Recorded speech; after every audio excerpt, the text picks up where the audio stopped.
أبصارهن ويحفظن فروجهن ولا يبدين زينتهن إلا لبعولتهن আল্লাহ পাক গোটা দুনিয়ার মুসলিম মহিলাদেরকে বলেন, এ মহিলারা, তোমার সামনেও যদি কখনো পরপুরুষ পড়িয়া যায়, তুমিও তোমার নজর নিচের দিকে দাও, পরপুরুষের দিকে তাকাইও না। এবং তোমার রূপ লাবণ্যতা কেবলমাত্র তোমার স্বামী ছাড়া অন্য কারো সামনে প্রকাশ করিও না। এ হলো আয়াতের মোটামুটি ভাবার্থ। এই আয়াতের তাফসীর বুঝতে হলে আমাদের একটু পিছনে যাইতে হবে, দূরের কথা শুনতে হবে। বলেন তো, এই যে আমরা পৃথিবীতে মানুষ, প্রথম মানুষ কে ছিলেন, তার নাম কি? আদম আলাইহিস সালামের বাবার নাম তাড়াতাড়ি কর। হ্যাঁ, নাই, বাবাই তো নাই, থাকলে না নামের মুসলিম। এই আদম আলাইহিস সালাম কেমনে হইলেন? আল্লাহ রাব্বুল আলামিন তারে মাটি দিয়ে বানাইছেন। কোন জায়গায় বানাইছেন? কোথায়? না, বেহেশতে বানান নাই, বেহেশতে ওনাকে বসবাস করার জন্য জায়গা দিচ্ছেন।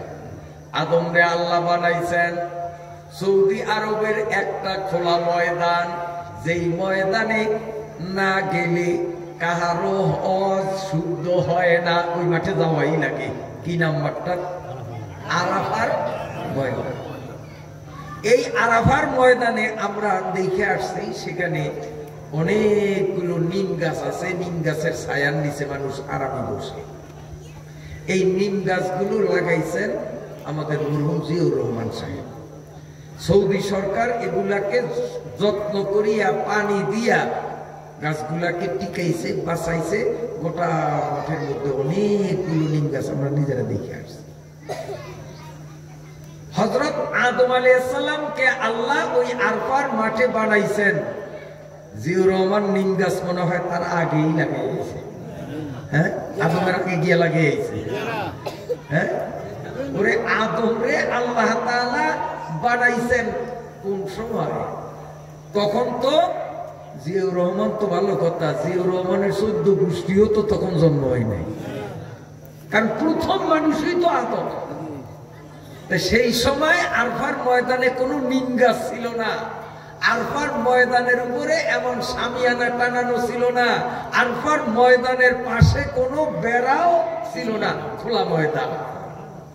আল্লাহ রাব্বুল আলামিন আরাফার ময়দান, খোলা ময়দানের মধ্যে মাটি আর পানিকে মিলাইয়া খামির বানাইয়া আদম আলাইহিস সালাতু ওয়াস সালামকে বানাইয়া শোয়াইয়া রাখলেন। রোদের তাপে এই নরম আদম শুকাইয়া এমন শক্ত হইয়া গেছে, আঙ্গুল দিয়া টোকা দিলে তখন টন টন টন টন শব্দ হয়। তখনও আদমের মধ্যে রূহ ছিল না। মূর্তির মতো, ভাস্কর্যের মতো মাটিতে চিৎভাবে শোয়া, শুকাইয়া সারার মতো শক্ত।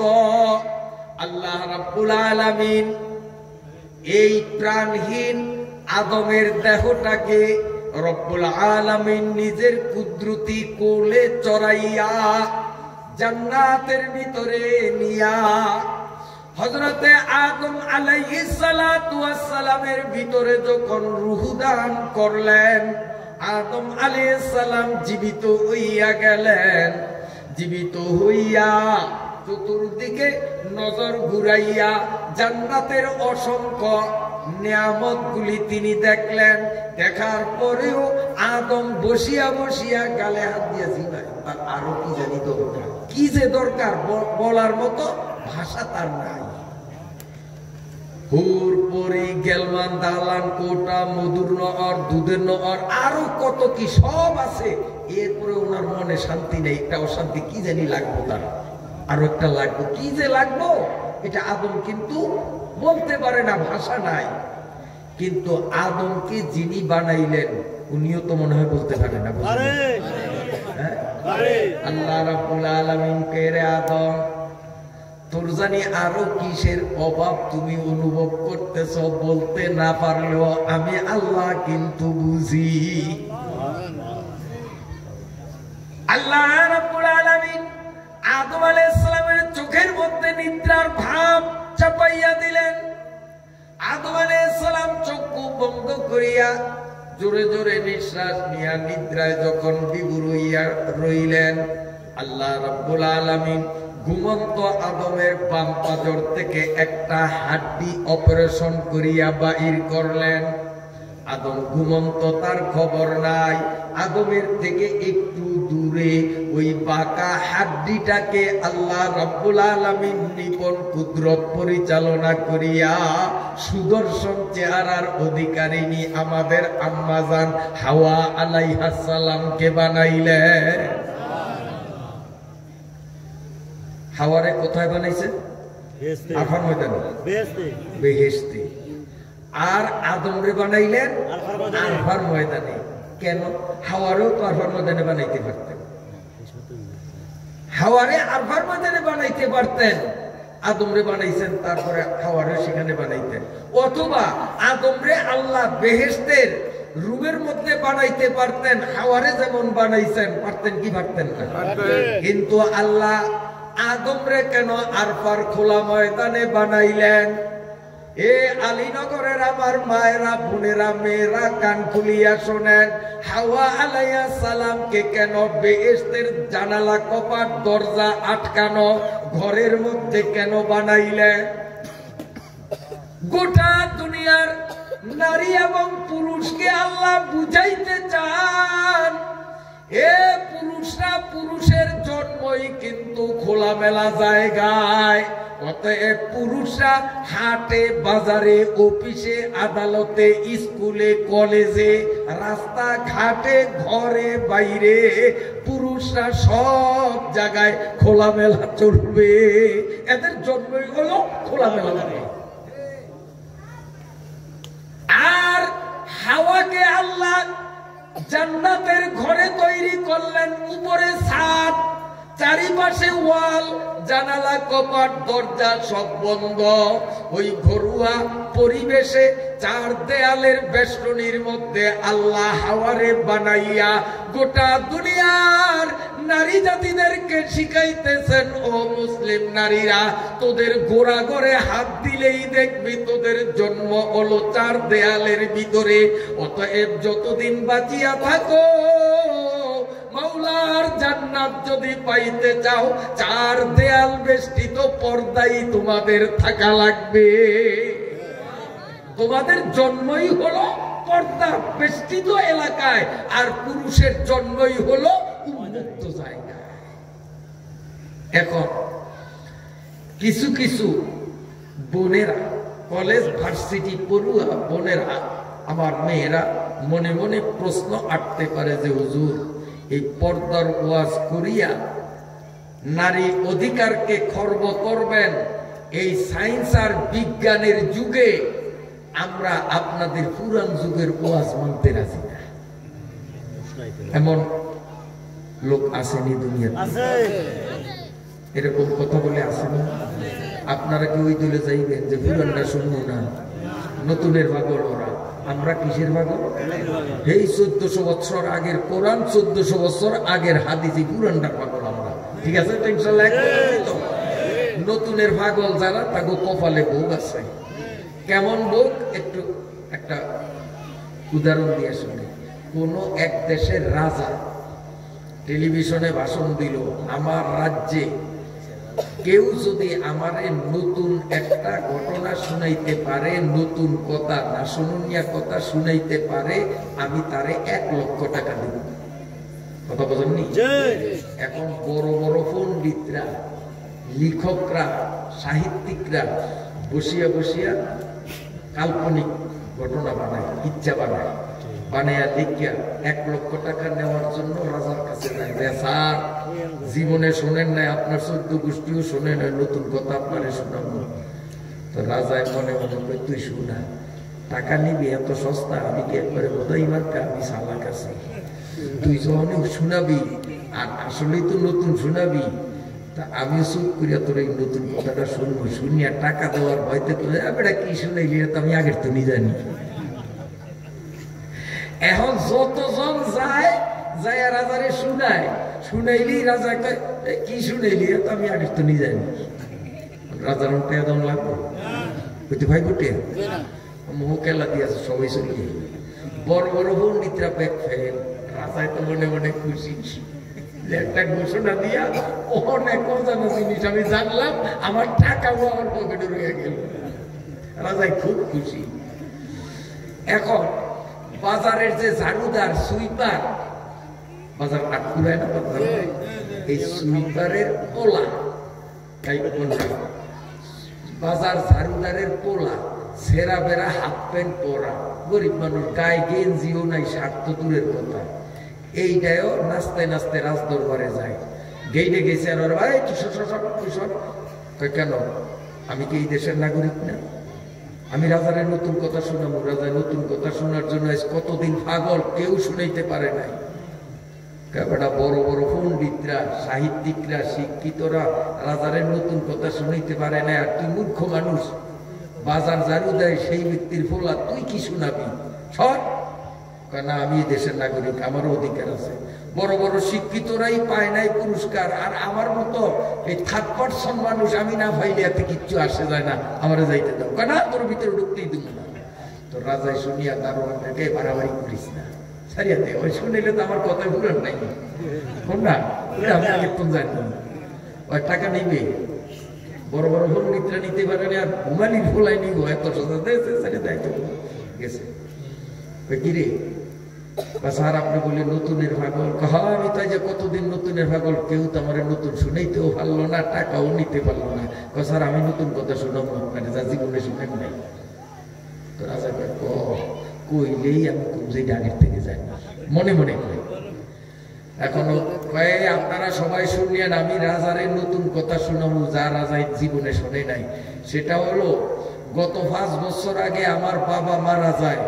মৃত্যুর কয়েক মিনিট আগে বাবা আমারে ওসিয়ত করিয়া গেছে, মনু এই দেশের রাজায় আমার থেকে 1 লক্ষ টাকা হাওলাত নিছে, কোনোদিন সুযোগ পাইলে টাকাটা নিয়ে আনিও সংসারে খরচ করিও।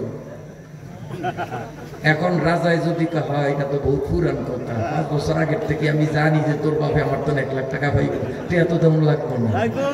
হ্যাঁ, আর যদি রাজা কে বেড়া না হলুনিয়া কথা কি উনাস বুমালিতে বুঝি আমি 1 লাখ টাকা আওলাদ আনছি, এই না শুনুনিয়া কথা করতে শুনাইতে এইসব, এবার তো টিয়া মাফ। এমনি গেলেও দিতে হবে, অমনে গেলেও দিতে হবে, উপায় না। এ রাজা নতুনের পাগল হইয়া বিপদে পড়ছে।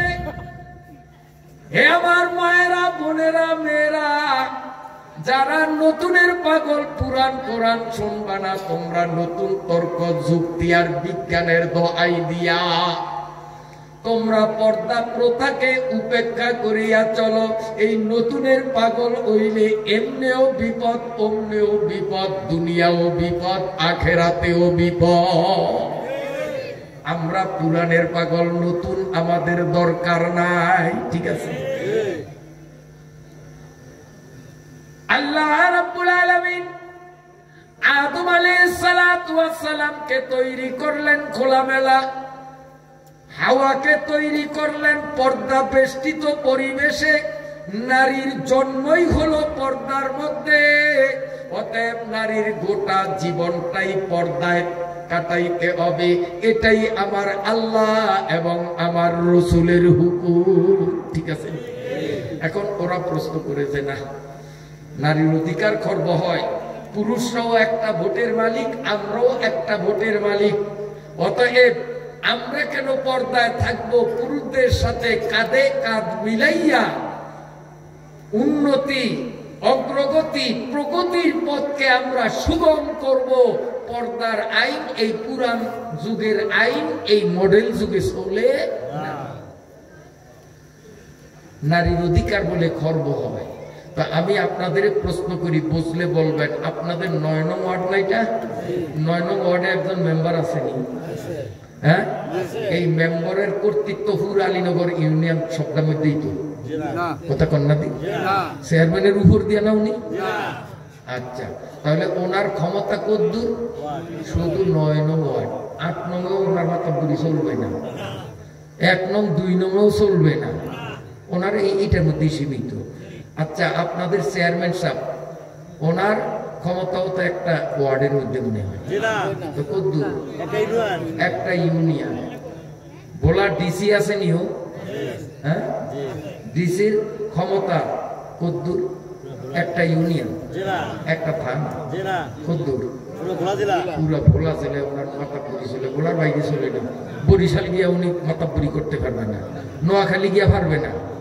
ওনার মাতাব্বরি যত আছে শুধু এক জেলার মধ্যে। আচ্ছা,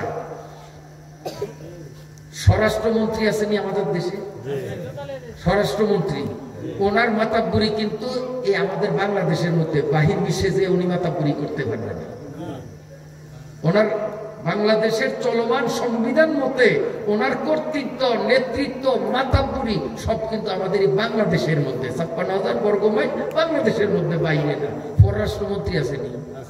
এই পররাষ্ট্রমন্ত্রীর মাতাব্বরি কিন্তু নিজের দেশেও, ভিন দেশেও, ফরেন কান্ট্রিতেও এটার মাতাব্বরি সব জায়গায় চলে, ঠিক না ভাই? ঠিক।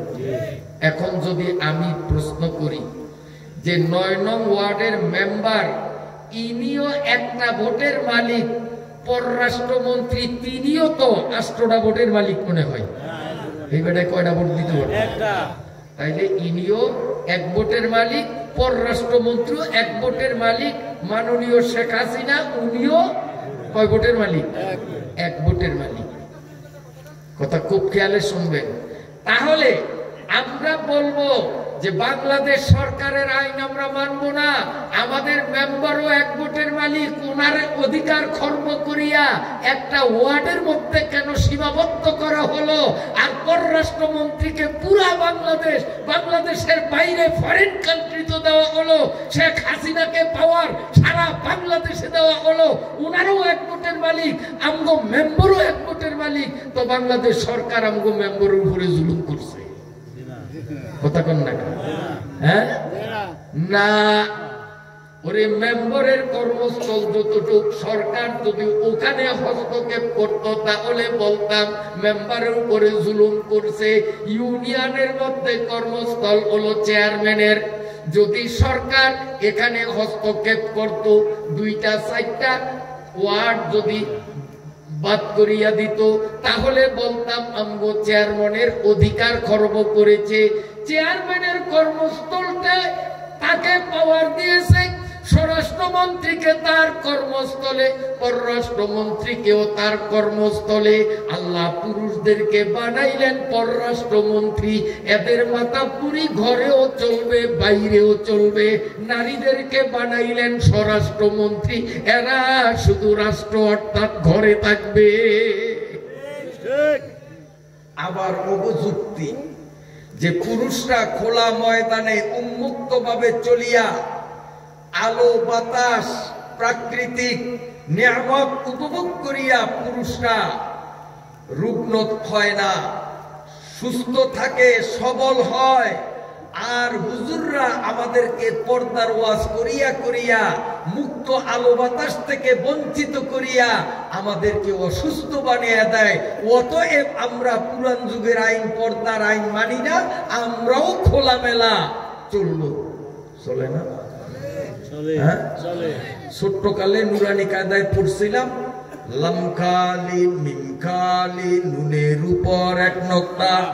ভোলা টাউনে জিয়া মার্কেট গেলে দেখা যায় পেট খালি, পিঠ খালি, কপালেতে কয় নোক্তা। না মিশা কথা?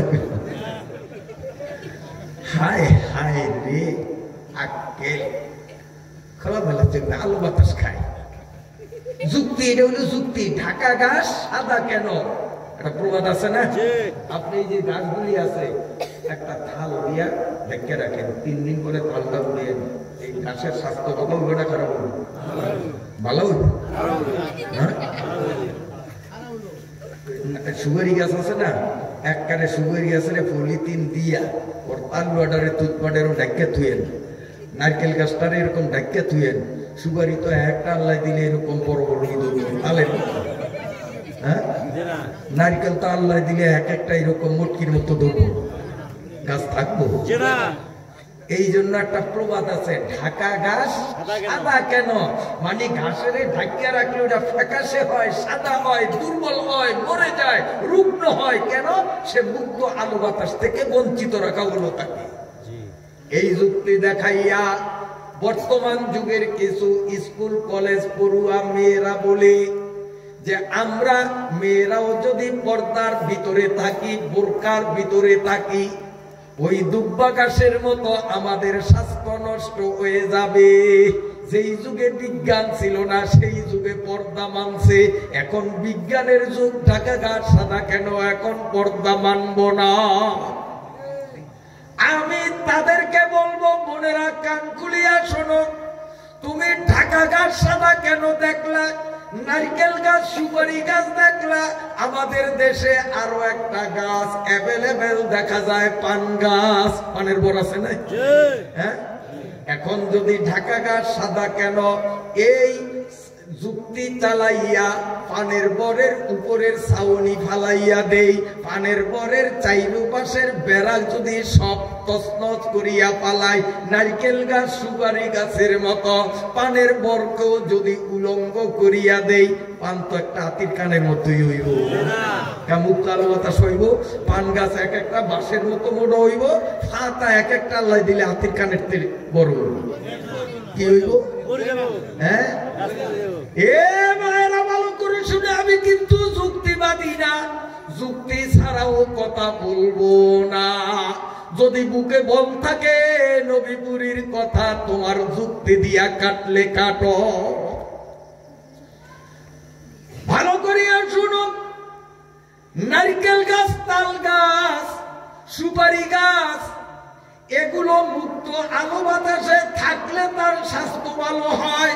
এগুলাকে 24 ঘন্টা পর্দায় রাখলে এদের স্বাস্থ্য নষ্ট হয়। পক্ষান্তরে পানের বরকে ওই নারকেল গাছের মতো খোলা ময়দানে রাখলে পানের ঘরে বরের স্বাস্থ্য নষ্ট হয়। ওটাকে যদি বেড়া দিয়া পর্দা দিয়া ঢাকিয়া রাখা হয়, ওর স্বাস্থ্য ভালো হয়। আল্লাহ পুরুষদেরকে নারকেল গাছ মার্কা বানাইলেন, আর মাগো তোমাদেরকে আল্লাহ পানের বর মার্কা বানাইলেন। তোমরা পর্দায় থাকো, পর্দায় থাকো, আল্লাহর ফজলে রোগ ব্যাধির থেকে তোমরা অনেকটা রক্ষা পাবা। তোমরা ওলা পানের বর, সাইকেল, রিক্সা, এর চাকার মধ্যে গাজী কোম্পানির কালা রঙের টায়ার আছে, আবার কমেট কোম্পানির গোলাপি কালারের নরম টিউব আছে, লাগেনি? দুটোটা তো ভাষাভাষী থাকে, টায়ার টিউব ভাষাভাষী থাকে না? কেমনে থাকে? ওয়াজ ব্যাক আমারে দিয়ে করেন না, আমরা বিরোধীও করম বক্তা বানিয়ে দেব, কারণ কাই করেন ওয়াজ চলবো না, এই জন্য আপনাদের বক্তা বানিয়ে দেব।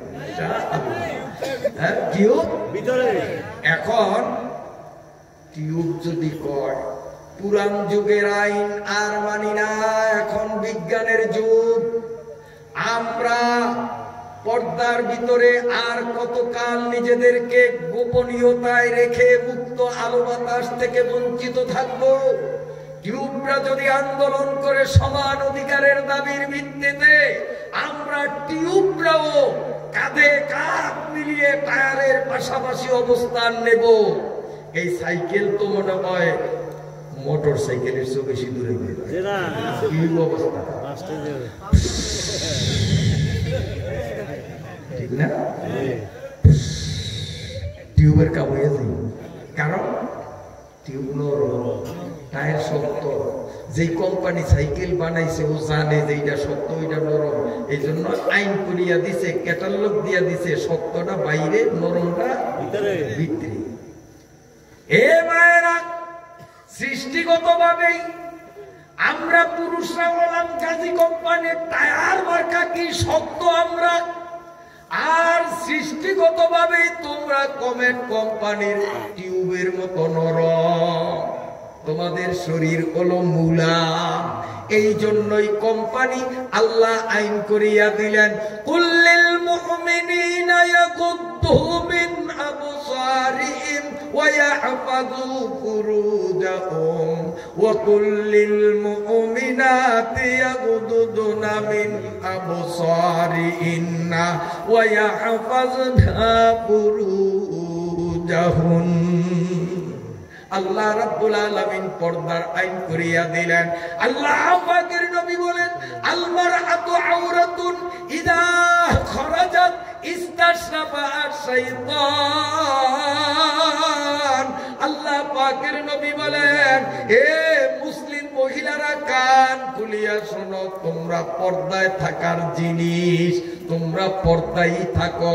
যদি পর্দা প্রথা লঙ্ঘন করিয়া বেপর্দায় রাস্তাঘাটে নামো, শয়তানের টার্গেট তোমরা হয়ে যাবে। শয়তানের টার্গেট। আজকাল তো আমাদের দেশে কসব নাই, কইলি চলে, সারা যারা খাইয়া সব শেষ করছে। এখনকার পোলাপাইন কচ্ছপ কইলে বুঝবো না, মুরব্বীরা তো চিনেন, দেখছেন না আপনারা কচ্ছপ? আমি ছোটকালে যেরকম দেখছি, আপনার লগে মিল আছে কিনা একটু দেখেন। ছোট্ট যখন ছিলাম তখন এত কচ্ছপ আছিল আমাদের দেশে, বাগানে কেলার জুড়ার মধ্যে খালি কচ্ছপ, আর সারালিয়ারা যায় খালি গুতে গুতে ধরতো, মনে আছে নি? এরপরে পুকুরে গোসল করতে নামলে ফাড়া দিলেই কচ্ছপ, ঠ্যাং ওইটা নামাইছি ফাড়ার দিলেই কচ্ছপ, জাল মারলে মাছ ওডোক আর না ওডোক অন্তত কচ্ছপ দিয়ে জাল ভরিয়া উঠতো নিয়ে এক সময়। এই কচ্ছপ গুলি আমি ছোটকালে দেখছি। এই মিশাল পুকুরও ওই সুপের উপরে বইয়া, আমরা তো ছোট্ট আছিলাম, আমরা আরো করে বলাইতাম, এই শালা রই থুয়াই রে, রই থুয়াই চাকমার চাকমার। যখন আমরা ঢিম ঢিম করে চাক মারা দিতাম, এটা একটু ঘুরে বানিতাম, তা আমরা আসতাম যে ওরা রই থুয়াইতে দিইনি। তখন তো ছোট্ট আছিলাম, বুঝ আসি না।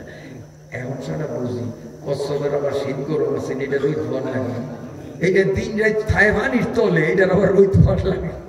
রই থুয়ায় না, এরকম বইয়া রই থুয়াইতে দেখেন না আপনারা?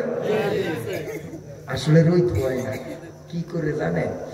ওই যে পুকুরের থেকে 10 নল দূরে মূলা ক্ষেত আছে, ওই মূলা ক্ষেত যাইয়া ঠ্যাং দিয়া মাটি সরাইয়া গর্ত বানাইছে। ওই গর্তটার মধ্যে হোগাটা দিয়া আন্ডা পারছে, আন্ডা পারি আবার চারিদিকে তো মাটি গুণ টানিয়া আন্ডা পারে লাফান করছে, ডাকিয়া রাখছে, ডাকিয়া রাখিয়া এখন পুকুরে আসিয়া ওই সফরে ভরে বইয়া ওই যে আন্ডা যেই জায়গায় গাবছে ওই জায়গার দিকে নজর দেয়। আল্লাহ তাআলা কচ্ছপের চৌকের দৃষ্টির ভিতরে এমন একটা অ্যাকশন রাখছেন, মুরগির মতো 21 দিন বসিয়া দেওয়া লাগে না, তাপ দেওয়া লাগে না, ওর চৌকের নজরের অ্যাকশনে প্রভাবিত হইয়া ওই মাটির নিচের প্রথিত আন্ডাগুলি ফাটিয়া কিলবিল করিয়া জ্যান্ত ছাউ বাইরে আসে। ওখানে হইয়া আন্ডার দিকে নজর দেয়।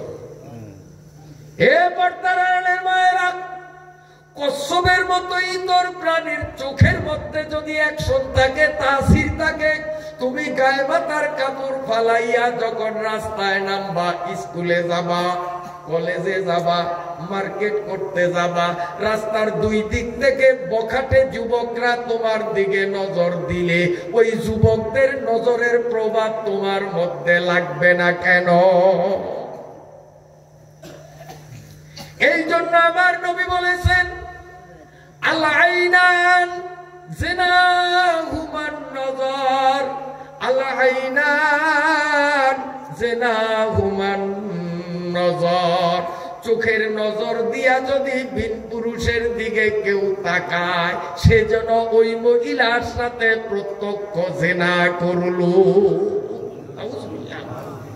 চোখ দিয়া নজর করা আর প্র্যাকটিক্যালি জিনা করা একই কথা।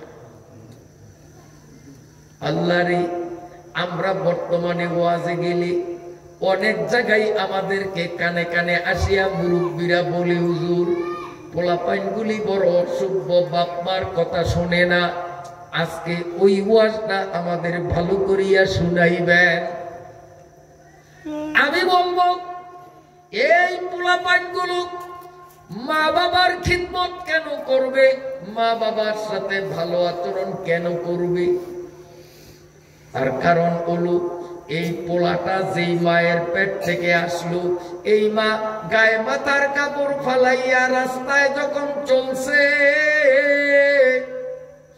রাস্তার দুই ধার থেকে গুন্ডা, পান্ডা, লুচিয়া, বদমাশ, সিটার, বাটপার সব মানুষগুলো তার দিকে নজর দিছে। নজর দেওয়া মানে তার সাথে জেনা হওয়া, মেলামেশা হওয়া।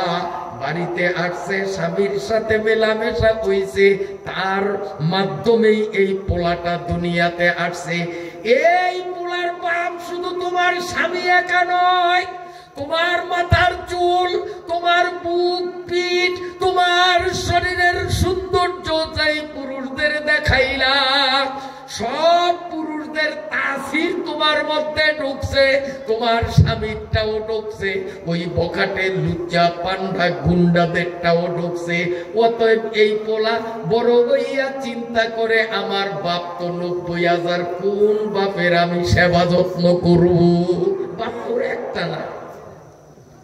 যেই মহিলারা পর্দায় থাকে, আল্লাহর ফজলে ওই মহিলার পেট থেকে যেই সন্তান হয়, ওই সন্তান রে মা বাবার খিদমতের জন্য ওয়াজ করা লাগে না। ওই সন্তান এমনিতেই বুঝে আমার বাপ একটা, এক বাপের খিদমত আমার করা লাগবে। বেপরদা মহিলাদের সন্তান মনে করে, আমার বাপ তো শুধু যারে আব্বা বলি সে না, আমার মা যতজনের সাথে দেখা দিত সবাই তো আমার বাপ, তো আমি একা মানুষ, কয় বাবার খিদমত করি, কোকার করবো, যা একটারও করবো না। কথা বুঝাইতে পারি নাই? আবার আল্লাহ বুঝাইতেছেন, আর ফার ময়দানে পুরুষদেরকে খোলা ময়দানে বানাইয়া, আর বিবি হাওয়ারে 4 দেয়াল বেষ্টিত পর্দার স্থানে বানাইয়া আমি নারীদের শিখাইলাম তোদের পর্দা লাগবে, পুরুষদের শিখাইলাম তোরা খোলা ময়দানে চলবি। কিন্তু বিশেষ কোনো কারণে যদি নারী নিজের ঘর থেকে যদি বের হয়, আর চলার পথে নারী ও পুরুষ যদি মুখামুখি হইয়া যায়, আমার আল্লাহ বলেন, কুল্লিল মুমিনিনা ইয়াগুদ্দু মিন আবসারিহিম। আমার আল্লাহ আরো বলেন, ওয়া কুল্লিল মুমিনাতি ইয়াগুদ্দুনা মিন আবসারিহিন্না।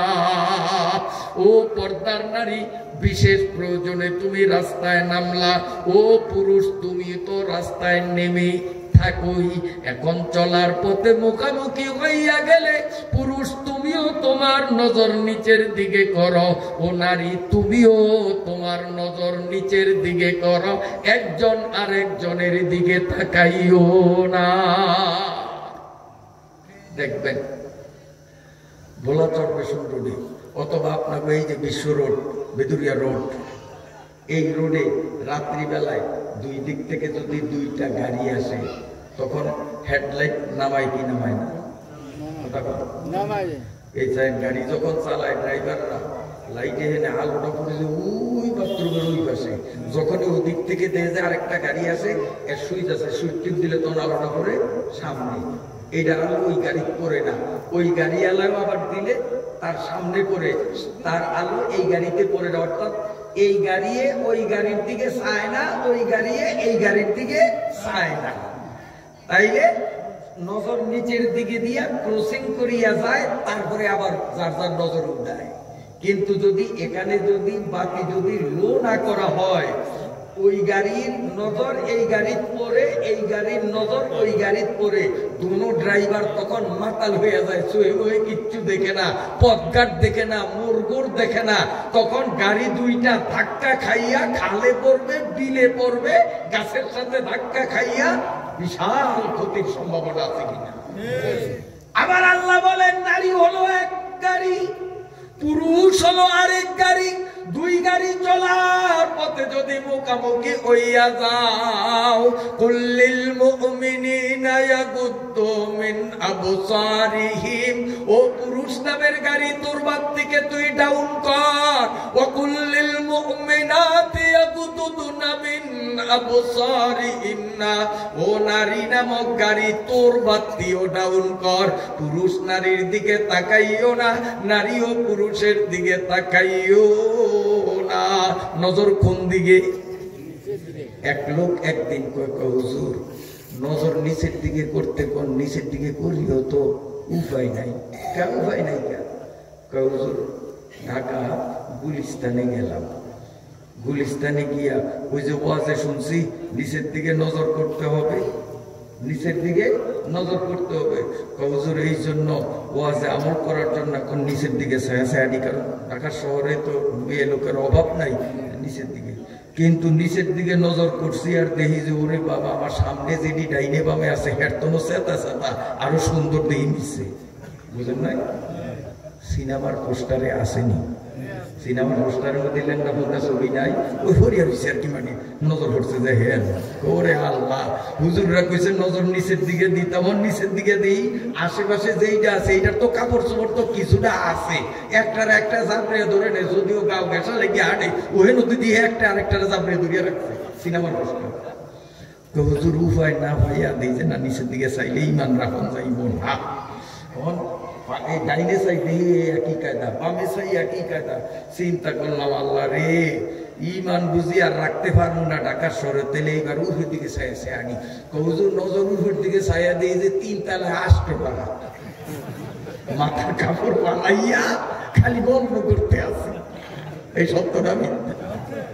হায় হায় বর্তমান অবস্থা এমন, নারীরা এতটা বেহাঙ্গাম নির্লজ্জ আর উশৃঙ্খল হয়ে গেছে, এখন পুরুষরা ইমান বাঁচাবার জন্য ডাইনে বামে সামনে পিছনে উপরে নিচে কোন দিক নজর দিয়া ইমান রাখা বড় মুশকিল।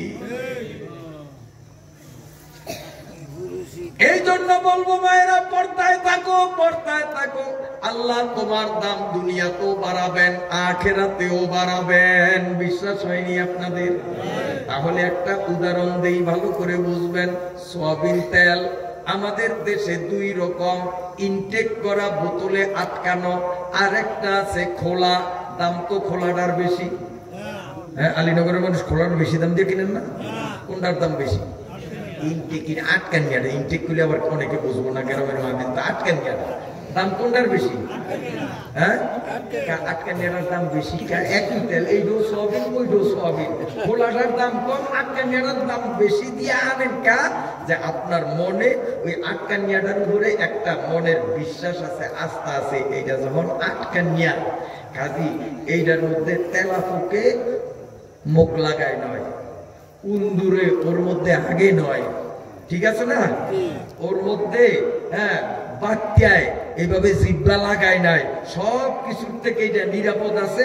কাজে 20 টাকা কেজিতে বেশি দিতে হইলো, আমি দিতে রাজি আছি। তো ফেরেশতা নিয়া এই তেল দিয়া যখন ডিম বাজে সালন রান্ধে খাইতে কোনো সব আসবে না, ঘৃণা আসবে না, কারণ এটা আটকানিয়া মনের তৃপ্তি নিয়ে খাবে।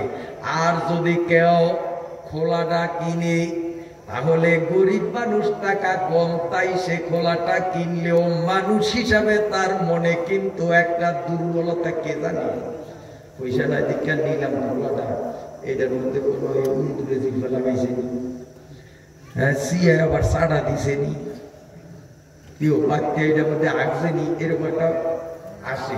খাইতে গেলে ওই শক শক করিয়েই খাই, ওটার উপরে পুরো বিশ্বাস নাই, কারণ এটা খোলা, ঠিক না? এ বোনেরা আমার, তোমরাও যদি পর্দার মধ্যে ইনটেক হইয়া যাও, আটকাইয়া যাও, যে যুবক পুরুষরা তোমাদেরকে বিয়ে করে মনের তৃপ্তিতে তোমাকে নিয়ে সংসার করবে, সে মনে করবে আমার স্ত্রীটা যখন বিয়ার আগ থেকেই পর্দার ভিতরে ইনটেক, এর মধ্যে ইঁদুরে চাড়া দিতে পারে নাই, তেলা পোকায় মুখ লাগাইতে পারে নাই, সব রকমের সব কিছুর থেকে আমার স্ত্রী পবিত্র, এই পবিত্র মনে করিয়া সুখের সাথে সংসার চলবে, ঠিক কিনা? আর যেই মেয়েরা বেপরদায় চলে, যেই মেয়েরা উশৃঙ্খল ভাবে শয়তানের মতো রাস্তাঘাটে চলে, এই মেয়েটাকে যদি কোনো যুবক বিয়ে করে মুখে ভাঙ্গিয়া না বললেও মনের মধ্যে স্ত্রীর প্রতি কিন্তু একটা অভক্তি তার থাকে। কে জানে বিয়ার আগের তৈরি হয়েছে এমনি চলছে, আবারও চলে। আর হইল মোবাইলের যুগ, আমারও বর্তমানে আমার অজান্তে আবার উন্দুরে ছাড়া দিছে নি কে জানে। এইরকম একটা সন্দেহ তার মধ্যে থাকে। এই সন্দেহ থাকার কারণে স্বামীর স্ত্রীর প্রতি যতটুকু ভালোবাসা হওয়ার অতটুকু ভালোবাসা হয় না। আর স্ত্রী যখন স্বামীর থেকে তার চাহিদা মতো ভালোবাসা পায় না, তখন স্বামী স্ত্রী দুইজনের মধ্যেই উত্তেজনা সৃষ্টি হয়, অবর্গমূল সৃষ্টি হয়, শেষ পর্যন্ত তালাক দেওয়া দিয়ে হয়। তাও কোন কায়দায়?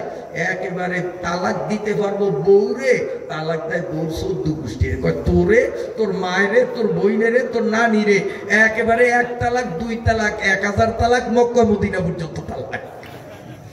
কি দেওয়া দেয়? তালাক দিতে পারবে বউরে, বউ 14 গোষ্ঠীরে তালাক দেয়। তালাক দিতে পারবে 3টা, হে দেয় 1000টা, হ্যাঁ তালাক দেয় মক্কা মদিনা পর্যন্ত। বিয়া টিয়া মেজাজ যখন ঠান্ডা হয় তখন ওই আমতলে হ্যাঁ কি হলো, তোর বউর কাছে থেকে তুই হচ্ছ আমি বলছি কেউ নেই, খবরদার কেউ রে কুষ্টিস না, আমরা মিলিয়ে যাইয়া শয়তানকে কাম বাজিয়ে দিছি, এখন থেকে তোকে প্রোটেকশন যাও বসো, আরাম যাবো সব যাবো। এগুলি আছে না নাই? এটার কারণটা কি? ওই যে কারণ ওইখানে, ওই যে স্বামীর মনে একটা কি আছে, অভক্তি। কে জানে বিয়ারা ওই তো হারে পরে ওই তো হারে যেই কায়দায় চলে উন্দুরে আবার এটারে কোনো জিলভা দিয়া চোট চাটছে কিনা কে জানি, ঠিক না?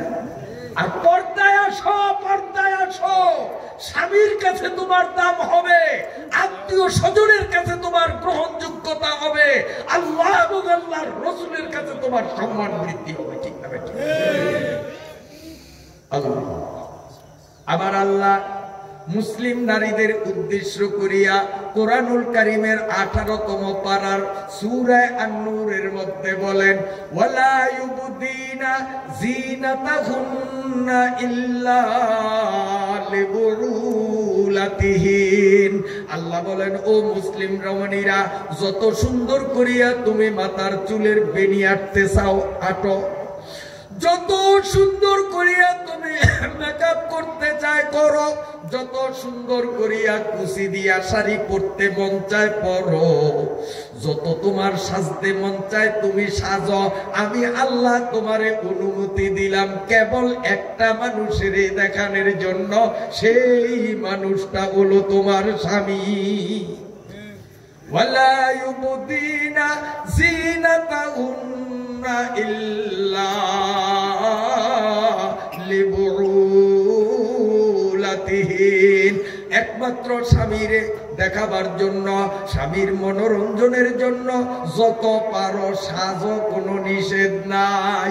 কিন্তু আজকে আমাদের দেশের অপ্রিয় হলেও বাস্তব সত্য কথা, অধিকাংশ ফ্যামিলিতে স্ত্রীরা স্বামীর সামনে তাকে ভোলার হনি পাগলির মতো কাপড় কান পরে পেঁচাইয়া গুছাইয়া সপ্তাহে একদিনও হয়তো গোসল করে না। কাপড় পরে লাগে যেন ওর 14 গোষ্ঠীতে ওরে কাপড় কেমনে পরতে হয় শিখাই নেছে, কোন রকম গায়ের কাছে যাওয়া যায় না, গামের গন্ধে দাঁত তো মাজনের প্রশ্নই নাই। কিন্তু এই মহিলাটা যেদিন এনজিওর মিটিং এ যাবে, জিয়া মার্কেট কাপড় কিনতে যাবে, এই মহিলা যেদিন বিয়ে বাড়ি বৌভাত খাইতে যাইবে, যাইনি কোন দিক যে যাবো আমরা ছোট্টকালে দেখছি, এই বিয়ার দাওয়াতে যাইতো শুধু পুরুষরা, মুরব্বীরা, আমি কথা কইনি, কোন মহিলারা যাইতো না। এরপরে আবিষ্কার হইল মহিলারা যাও, তবে যাইতো ঘুরিয়া ডাকিয়া। এরপরে মহিলারা ঘরে খাইতো, পুরুষরা বাইরে খাইতো। আরেকটু ডিজিটাল পদ্ধতি হইল, যেটা এখন নারী পুরুষ সবাই বাইরে খায়, তবে মাঝখানে একটা পর্দা দিত। এরপরে আরেকটু উন্নত হয়েছে, এখন আর পর্দা ফর্দা লাগে না, এই সাইডে পুরুষরা, এই সাইডে নারীরা। কিন্তু বর্তমানে যা চলে এখনো সাইড সুইট নেই, যে হেনে সিপে হেনে বইয়ে কার বউ আর কোন বেটা একসাথে বইয়া ভাত খায়, কলের উপরে জুতার পানি দেওয়া দরকার।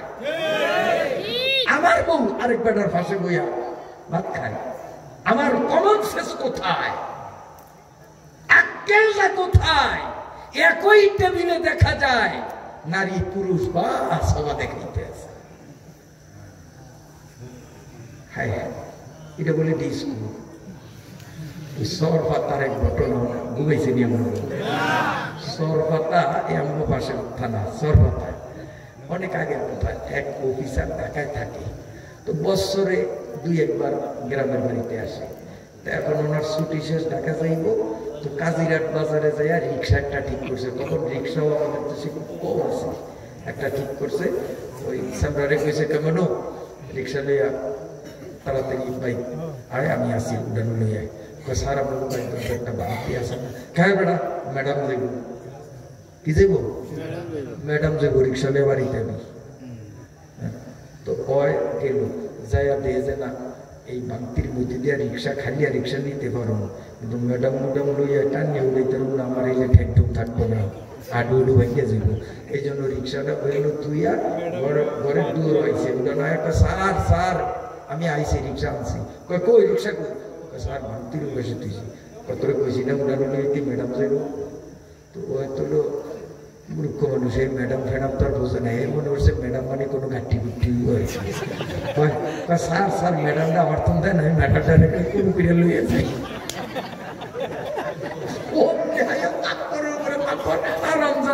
আমার ম্যাডামের তুই কোনো অনেক কেড়ে আমি কইলাম ভালো করতাম, উল্টা আমার